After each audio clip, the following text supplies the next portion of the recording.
Hi, this is Chimes Media and I'm James Williams.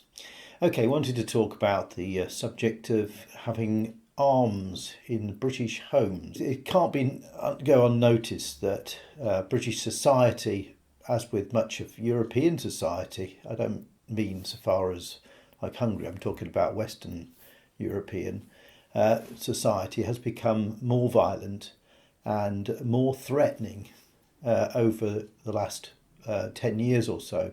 And traditionally, we tend not to have firearms in our homes. There are farmers, of course, and people who engage in sports who do have licensed guns. But generally speaking, the vast majority of British homes do not have weapons. But is it becoming time to think about that or rethink about it? Now, obviously, the United States, you're entitled under the Second Amendment to have guns, of which they're trying to, or one side of the argument, the Democrats, if you like, want to get rid of. But I think the American argument is justified in that if you get a tyrannical regime, then it gives them free rein to do whatever they want if there are no guns or people armed with guns to oppose them. Okay, Britain isn't the same as America. The circumstances are different. You've got hundreds of millions of guns loose in America, and you don't have anything near that number in Britain. And if you start introducing guns into Britain, into British homes, then of course there will be inevitably an increased risk in accidents and people abusing the weapon and doing harm to others, justifiably or not. It's not the gun. The gun doesn't do anything. It's the person holding the gun. And you're going to have this problem, as they have in the United States with the mass shootings, of if somebody goes crazy or gets some bee in their bonnet, whatever it is, they can go out and kill a load of kids and people and all sorts. Well, the reason why I bring this up is because I feel that our society in Britain is becoming more and more dangerous. Now, it's patchy. I don't feel personally threatened in Portsmouth. I don't feel that in Portsmouth, people here need to be all armed up. I don't think it's that state. I think Portsmouth, it has theft type crimes. It has an increase alcohol driven or drug driven crimes, but I don't think it necessarily at this stage warrants people being armed up, tooled up, should I say, in terms of weapons. But that's not the case in other parts of Britain. My understanding of parts of London, for example, is and maybe in other cities, that some groups are becoming increasingly threatened. There has been a rise in anti-Semitism. There is definitely an increase in hatred towards whites and white males in particular.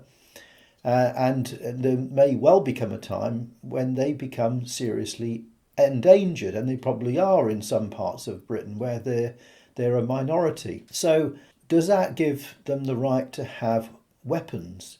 Well, again, 10 years ago it wasn't an argument, no. But today things are changing. Things are changing significantly. And the thing is, it's all very well saying, well, we don't need weapons, but what happens if you get attacked? What happens if a mob turns up at your door? What happens if you're assaulted in the street? It seems to me the police, whom you normally turn to for help and support and to deal with the perpetrators, the police seem to be a little bit partisan and in the way they deal with it. For example, I've had it from a serving police officer, who said that, well, it comes to theft is regarded as taking property without consent, of course. The police will not attend, but if it's a robbery, which is the same thing but using threats and menaces and maybe a weapon, then they will attend. So there we are. So if you're an elderly person, whatever it is, vulnerable person, and someone comes to rob you, will the police turn up or not? Well, it depends whether they've got arms or not. So it comes back to this question: do we need to seriously start thinking about the citizens themselves gaining weapons to defend themselves? Well, it's a good argument that's given in America that says basically gun-free zones are great for criminals who don't respect them, and they can go in with weapons knowing that other people don't have weapons to fight against them, and it gives them the upper hand. And usually when you are attacked, you're actually you're inferior in number or inferior in strength. And that's how bullies operate. But I'm starting to feel, because I'm getting older, I'm starting to feel that, well, perhaps, home defence, it has to be taken seriously. And I don't mean from the deterrent point of view. If somebody breaks in, what are you going to do? What are you going to do? They're going to be greater in numbers, greater in strength, I presume. And what can you do as an individual citizen? You can't really do anything. You're a victim to circumstance, aren't you?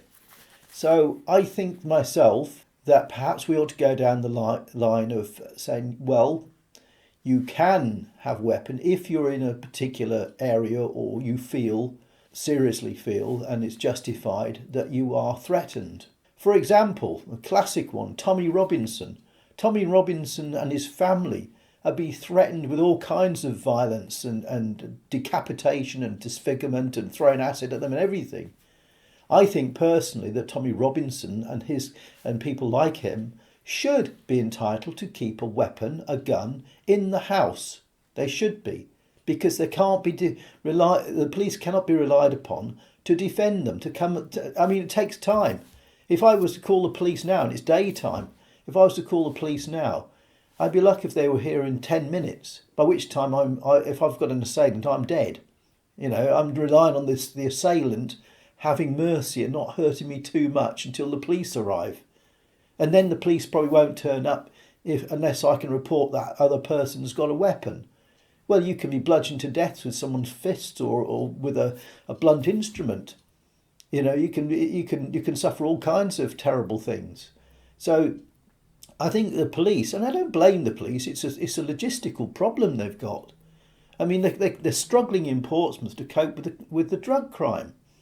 It's rife, and Portsmouth's a relatively small city compared to others, so it is going on. But when it comes to actual acts of violence against you and defending your home, I think myself that there should be some sort of licensing system where the person or persons that need the gun are trained and certificated, which allows them the right to have that gun. If I was just to go out and buy a gun and put it in the house, yes, I think that would be wrong. I need to know how to use it safely and properly, and not leaving it lying around so the kids get it and blow their heads off. I have to understand that. And I think that's the way we should go. We should take a safety aspect to it.